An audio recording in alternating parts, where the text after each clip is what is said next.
Hasta la Segunda Guerra Mundial, la democracia liberal era un régimen más, admirado, criticado o fuera de consideración, pero ganó popularidad porque los que vencerían en ese conflicto se presentaban como defensores de las democracias. Una gigantesca operación de guerra psicológica maquilló las diferencias entre los triunfadores e hizo que lo democrático tuviera patente de bondad absoluta.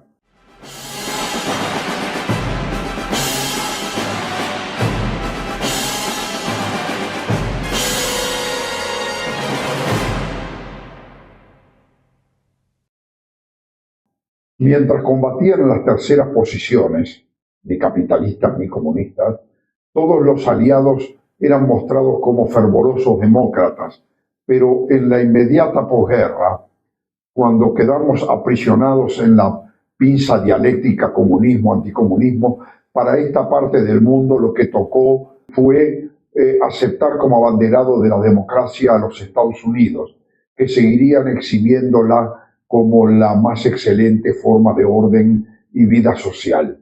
La perseverancia publicitaria de la guerra y posguerra dio resultados tan espectaculares que todo el mundo, a partir de ese conflicto, quiso ser rotulado de demócrata.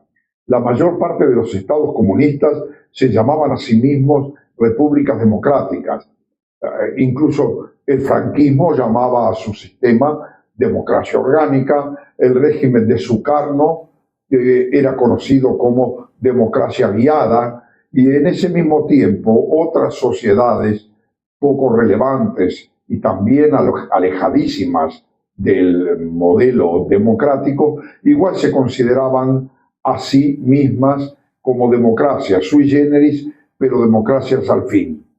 El eslogan nacido hace ya más de 80 años y en el fragor de una guerra, siguió dando jugo durante décadas, y así la propuesta democrático-liberal se hizo tan imposible de rechazar como una oferta mafiosa.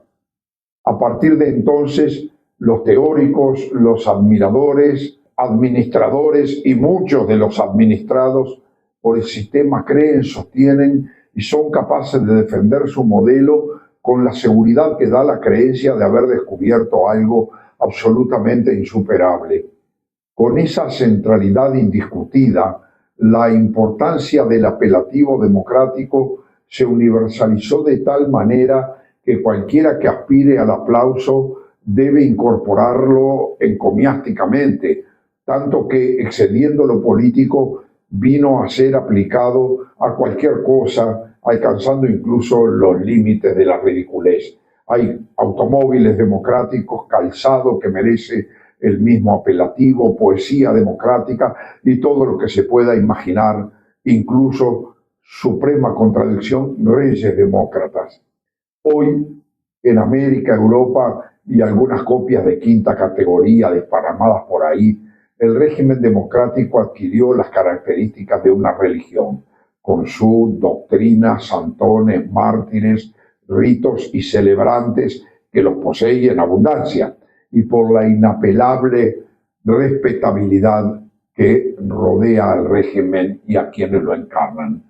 Esa intangibilidad es una gran paradoja, porque el orden sociopolítico, que es el que se estima de valor absoluto, fue parido por el pensamiento liberal, que es el fruto más directo del relativismo filosófico.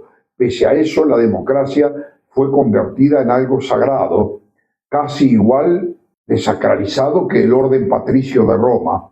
Eso ocurre porque, aunque no guste, el hombre es por naturaleza un animal no solo político, como lo catalogaba Aristóteles, sino también un animal religioso, y lo que colocamos por encima de todo pasa a ser inevitablemente objeto de adoración. Uruguay merece unas líneas particulares en esto de la religiosidad democrática. En Uruguay, el empeño laicista no solo extirpó lo religioso del Estado y consiguió que muchos incluso perdieran su fe, sino que empujó a demasiados creyentes a una religiosidad vergonzante. Esa ausencia o tibieza de la fe Aquí trasladó con tanto éxito la fuerza de lo religioso al ámbito de las cosas públicas que incluso personas de piedad religiosa ilustrada, conocedores de lo que creen, se integraron a la congregación de los adoradores laicos del régimen democrático, deidad que acompaña no sé bien en qué orden a la camiseta futbolera o a la bandera partidaria preferida por cada uno. La religiosidad democrática, como símil de cualquier otra, también puede manifestar esa cara oscura que es la persecución fanática de los infieles. Las ofensas religiosas más graves son el sacrilegio o atentado directo a las cosas divinas, la apostasía, o sea, el abandono de la fe, la heterodoxia, que es el apartamiento de la doctrina, y finalmente el cisma o separación de los demás fieles, todo lo cual se agrava si el desleal además busca adeptos para sus transgresiones. Esas faltas de carácter religioso son de tal entidad que merecen y reciben los mayores castigos. En ese sentido, alguien puede decir con sinceridad que en el libérrimo Uruguay no se penaliza formal e informalmente a quienes no comparten los principios del régimen, o a los que hacen públicas sus discrepancias, o a quienes, peor aún, llegan a levantar la mano contra el sistema. Si hubiera honestidad y convicción en la defensa del régimen deidad, no existiría mejor instrumento, incluso para mejorarlo, que su discusión crítica, porque de lo contrario cabe sospechar que los alegatos airados e intransigentes a su favor solo ocultan intereses deshonestos. Si es por el lado de los interesados directos, al menos los que quedamos afuera deberíamos entender que podrían hacerse algunos cambios para corregir los defectos del sistema y los vicios de sus personeros. Pero para cambiar las cosas no basta con la capacidad para entender, porque hay otros elementos, tanto nuestros como externos, que trancan esa posibilidad.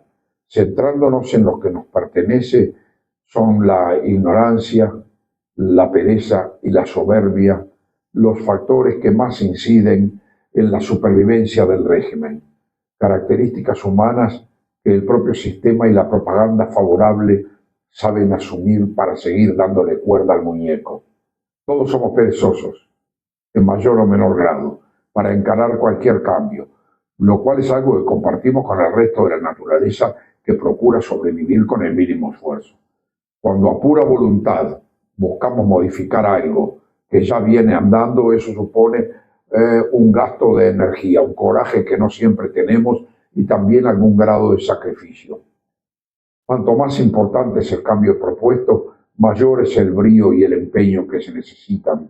Y está de más decir que el reordenamiento de una sociedad supone aplicar un esfuerzo superlativo para vencer la inercia. Esa tendencia a la comodidad es culpable en buena medida de la entrega de la sociedad en manos del sistema y sus agentes, incluso más allá de los límites moralmente aceptables, con tal de no tener que involucrarnos en el esfuerzo.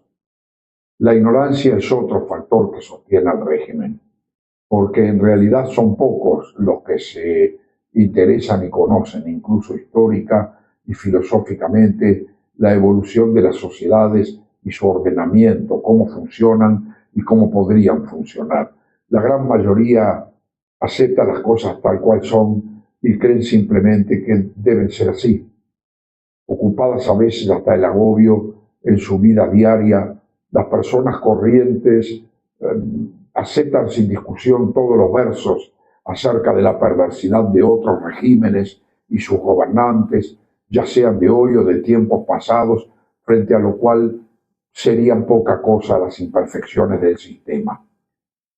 Pero si hay una característica humana explotado por los promotores de lo que sea, también notoriamente de la democracia liberal, esa es la soberbia. Siempre hubo quienes mimaron la vanidad de las multitudes, pero solo bajo este régimen se dan la mano el extremo del halago y el mayor escamoteo de auténtico poder popular. Solamente la soberbia, excitada al máximo, puede hacernos creer que ejercemos algún poder efectivo por el solo hecho de ser convocados cada tantos o cuantos años a elegir representantes, para quedar enseguida privados de cualquier otra forma de intervención política.